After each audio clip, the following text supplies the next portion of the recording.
వర్షం భయంకరంగా వచ్చింది. ఓకే. మా ఖాతా కూడిపోయింది. అంటే ఇంకా వాటర్ ఇలా వెళ్ళిపోయిందా? వెళ్ళిపోయింది మొత్తం, నీళ్ళంతా నిలబడి ఉంది. ఎట్లా అట్లా పైనుంచి వస్తేనే? పైనుంచి మొత్తం ఓకే. ఉంటాయి. ఆ, తెలవన తర్వాత ఇంకా వాన పోయితే పనికిరాదు, ఓకే. తీసేద్దాం. తీసేద్దాం అనుకున్నారా? పొలం మొత్తం కూడా నీళ్ళే, సాలట్ల నీళ్లు, గోదావరి నీళ్లు, మొత్తం ఈ పొలం నుంచి బయటికి కూడా నీళ్లు పారుతూ ఉన్నాయన్నమాట. ఆ తర్వాత నేను ఫీల్డ్కి వచ్చాను. ఫీల్డ్కి వచ్చిన తర్వాత చూస్తే ఇది మొత్తం చెడగొట్టేస్తాను, ఇది పనికిరాదని చెప్పేసి ఫార్మర్ చెప్తున్నాడు. ప్రకాశం జిల్లా ట్రోవగుంట సమీపంలోని పుల్లల చెరువు గ్రామంలో జరిగిన ఒక అద్భుతమైన మార్పు గురించి నేను మీకు చెప్పబోతున్నాను. ఇక్కడ భాస్కర్ అనే రైతు తన పొలంలో మొక్కజొన్న వేశాడు. కాని విత్తిన 2-3 రోజులకే భారీ వర్షం కురిసింది. పొలం మొత్తం నీటితో నిండిపోయింది. కాలువలు, గట్లు అన్నీ మునిగిపోయాయి. నీరు బయటకు పొంగిపొర్లే పరిస్థితి ఏర్పడింది. ఈ పరిస్థితిని చూసి విత్తనాలు పూర్తిగా పాడైపోయాయని, ఇక ఈ పంట దేనికీ పనికిరాదని భాస్కర్ గారికి అనిపించింది.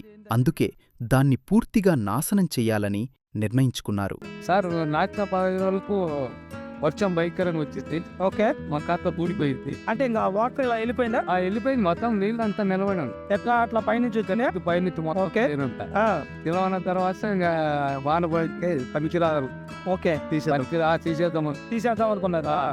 కాని ఆ సమయంలో లక్ష్మీ వెంకటేశ్వర ట్రేడర్స్ వారి సూచన మేరకు మా కంపెనీకి చెందిన ఆధార్ గోల్డ్ మరియు బయో DAP లను ఆయన చేత వాడించాము. ఆశ్చర్యకరంగా నీరు నిలిచి ఉన్నప్పటికీ ఒక్క విత్తనం కూడా పాడవలేదు మరియు చాలా అద్భుతంగా మొలకెత్తాయి. ఎక్కడా కూడా మొలకెత్తడం విఫలం కాలేదు.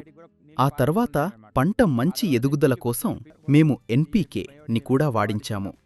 ఇప్పుడు మీరు ఆ పంటను చూస్తే ఎక్కడా ఒక్క మొక్క కూడా పాడవలేదు.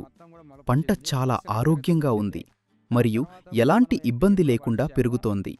ఈ అద్భుతమైన ఫలితాన్ని చూసి రైతు భాస్కర్ గారు చాలా సంతోషంగా మరియు పూర్తిగా సంతృప్తి చెంది ఉన్నారు. ఈ ఫలితాలను చూసిన తర్వాత ప్రతి రైతు ఎటువంటి సందేహం లేకుండా ఖచ్చితంగా ఆధార్ గోల్డ్, బయో DAP మరియు NPKలను ఉపయోగించవచ్చని నేను నమ్మకంగా చెప్పగలను.